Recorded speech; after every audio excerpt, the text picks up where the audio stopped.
மாநகரை வளர்ச்சி பாதைக்கு நாளும் கொண்டு சென்று மக்களை பாதுகாத்து வரக்கூடிய பல்வேறு நிறுவனங்கள், வியாபாரிகள் சங்கம், விவசாயிகள் சங்கம், தனியார் பள்ளிகள் சங்கம், மருந்து விநியோகஸ்தர் சங்கம், மருத்துவமனைகள், கல்யாண மண்டப உரிமையாளர்கள் சங்கம் என்று இன்றைக்கு ஓசூர் மாநகரை வளர்த்து கொண்டிருக்கக்கூடிய கோடி கணக்கான ரூபாய்களை சொத்து வரியாக நாளும் கட்டி இந்த நாட்டு மக்களை பாதுகாக்கக்கூடிய பெரும் பணியை செய்து வரக்கூடிய அனைத்து தரப்பு பொதுமக்களையும் வியாபார பெருமக்களையும் நான் பாதம் தொட்டு வணங்கி மகிழ்கின்றேன்.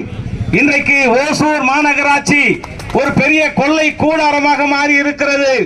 மக்களை வாட்டி வதைத்துக் கொண்டிருக்கிறது.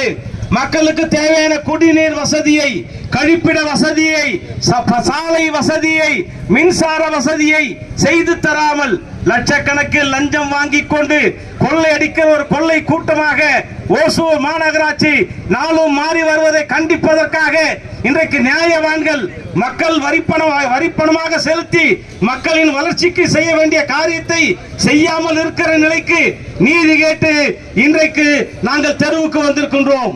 நான் தமிழ்நாடு தனியார் பள்ளிகள் சங்கத்தினுடைய மாநில பொதுச் செயலாளர், இந்த மண்ணின் மைந்தர் வழக்கறிஞர் நந்தகுமார் பேசுகின்றேன். தென்னிந்திய திருமண மண்டப உரிமையாளர் சங்கத்தின் தலைவர் என்கிற முறையில் நான் இந்த மாநகராட்சியை வன்மையாக கண்டிப்பதற்காக இங்கே வந்து நின்று கொண்டிருக்கின்றேன். என் உயிரினும் மேலான அன்பு சகோதர சகோதரிகளே, நாம் கட்டுகிற ஒவ்வொரு வரிப்பணத்திற்கும் கணக்கு கேட்க வேண்டிய காலம் வந்து விட்டது. நம்மை கேட்காமல் நமது கட்டிடத்தை அளந்து தாறுமாறாக அளந்து வரிகளை நிர்ணயம் செய்து கொண்டிருக்கக்கூடிய இந்த மாநகராட்சி ஊழியர்களின் போக்கு வன்மையாக கண்டிக்கத்தக்கது. அதை தமிழக அரசின் செவிகளுக்கு கொண்டு செல்ல வேண்டும் என்பதற்காக இன்றைக்கு நாம் இந்த மின்சார வாரியத்தின் அலுவலகத்தின் முன்பாக நின்று கொண்டிருக்கிறோம். நாம் மாநகராட்சி அலுவலகத்தின் முன்பு கண்டன கூட்டத்தை நடத்துவதற்காக அனுமதி கேட்டால் அங்கே அயோக்கியர்கள் முகத்திரை கிழிக்கப்படும் என்பதற்காக இங்கே மின்சார வாரியத்திடம் இந்த அனுமதியை கொடுத்திருக்கிறார்கள். இந்த மின்சார வாரியத்தில் ஒழுங்காக மின்சாரம் தருகிறார்களா? இல்லை. மின்சார வாரியத்தில் ஒழுங்காக மின் இணைப்பு தருகிறார்களா? இல்லை. எல்லாவற்றுக்கும் லஞ்சம், பணம், கொலையாக இங்கே நடந்து கொண்டிருக்கிறது. சட்டம் ஒழுங்கு சீர்கெட்டு இருக்கிறது. சட்டம் ஒழுங்கு சீர்கெட்டு இருக்கிறது. காவல்துறை நண்பர்கள் வந்து சொல்கிறார்கள், பிரச்சனையை பேசி தீர்த்துக் கொள்ளலாம், நீங்கள் வாபஸ் பெறுங்கள் என்று வியாபாரிகளை மிரட்டிக் கொண்டிருக்கிறார்கள். என் உயிரினும் மேலான உடன்பிறப்புகளே, நீங்கள் எண்ணி பாருங்கள். இன்றைக்கு தமிழ்நாட்டிலே, இந்தியா முழுக்க எங்குமே அறக்கட்டளை நடைபெறக்கூடிய கல்வி ஸ்தாபனங்களுக்கு சொத்து வரி இல்லை. இதற்கு முன்பாக சொத்து வரி இல்லை. இவர்கள் வந்த பின்னால் நாளொரு வேணி பொழுது வண்ணமாக சொத்து வரியை உயர்த்திவிட்டு பள்ளிகளுக்கு சீல் வைக்கிறார்கள். பள்ளிகள் என்ன பாவம் செய்தார்கள்? நீங்கள் சொத்து வரி உயர்த்துவத அது பெற்றோர்களுக்கு தானே வரும். கடைகளுக்கு சீல் வைக்கிறார்கள். இது என்ன நியாயம்? ஒரு 6 மாத காலத்திற்கு, அதாவது ஒரு தவணை கட்டவில்லை என்றாலும் எங்கள் கடைக்கு சீல் வைத்தார்கள். இது என்ன நியாயம்? அதை எங்களும் சொல்ல வேண்டும், எங்களுக்கு தகவல் தர வேண்டும். சொல்லாமல் செய்யாமல் விடியற் காலை 4 மணிக்குள் வந்து கடைகளுக்கு சீல் வைக்கிற அயோக்கியத்தனத்தை மாநகராட்சி கைவிட வேண்டும். இங்கே சமாதானம் பேசுவதற்கு எதுவும் கிடையாது. எங்கள் வரிப்பணம் இல்லை என்றால் உங்களுக்கு சம்பளம் கிடையாது. எந்த கட்டணத்துக்கு இலவசமாக அனுமதி கொடுக்கிறாய்? எந்த கட்டணத்துக்கு அனுமதி இலவசமாக கொடுக்கிறாய்?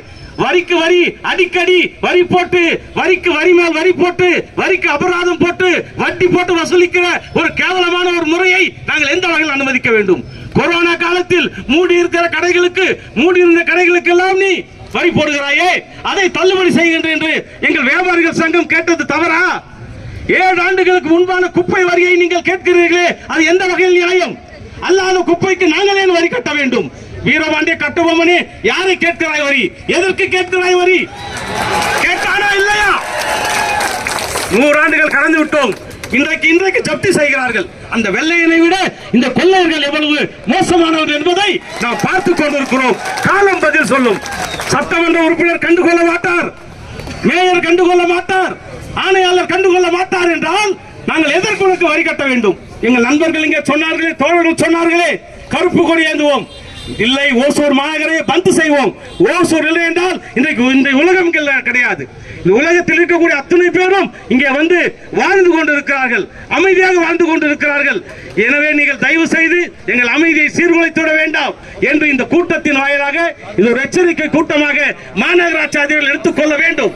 இனிமேல் எங்கள் கடைகளுக்கு சீல் வைப்பதோ மிரட்டுவதோ செய்த ரவுடிகளை போல் ஒரு 50 பேரை கூட்டு வருவது, பள்ளிகளை மூடுவது, கடைகளுக்கு சீல் வைப்பது, கடை ஒரு பக்கம் ஷட்டர் வைத்து இருந்தால் பின்பக்கம் வீடு இருந்தால் அதையும் அழைப்பது, கக்கூசுக்கு கூட வரி போடுவது, என்னையா கேவலம். இங்கே 500 மீட்டருக்கு ஒரு டாய்லெட் கட்ட கழிப்பறை வசதி செய்து தர வேண்டும். செய்து தந்தீர்களா? குடிநீர் வசதி செய்து தந்திருக்கிறீர்களா? இருசக்கர வாகனங்கள் நிற்பதற்கு வசதிகள் செய்திருக்கிறீர்களா? இது மாநகராட்சியா? ஒரு பேரூராட்சி விட கேவலமாக ஒரு ஆட்சியை நடத்தி கொண்டு மாநகராட்சிக்கான அதிகபட்ச வரிகளை விதித்துக் கொண்டு மக்களை வாட்டி வதைத்துக் கொண்டு செத்து